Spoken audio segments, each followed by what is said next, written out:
ملک وال میں تاوان کے لیے اغوا، پولیس مقابلے میں ایک ملزم ہلاک، رقم برآمد۔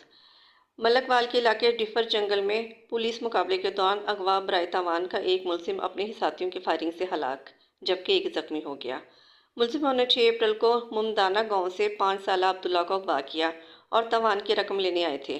ڈی پی او وسیم ریاض کے مطابق 30 لاکھ روپے تاوان کی رقم برآمد ہوئی جبکہ 2 ملزم فرار ہو گئے۔ کیس میں 14 ملزم نامزد ہیں جن میں ایک خاتون بھی شامل ہے۔ غزہ پر اسرائیلی مظالم، ملک وال میں علماء کی جہاد کے اعلان کی اپیل۔ ملک وال پریس کلب میں متحدہ علماء کونسل کے تحت تمام مسالک کے علماء نے مشترکہ پریس کانفرنس میں حکومت سے مطالبہ کیا کہ اسرائیلی مظالم کے بعد جہاد کا اعلان کیا جائے۔ علماء نے کہا کہ غزہ میں اسرائیلی فوج نے انسانی اقدار پامال کرتے ہوئے بچوں، خواتین اور بوڑھوں کو نشانہ بنایا۔ انہوں نے عوام سے اسرائیلی مصنوعات کے مکمل بائیکاٹ کی اپیل بھی کی۔ خبروں اور حقائق کی دنیا سے باخبر رہنے کے لیے دیکھتے رہیے گوہراب نیوز۔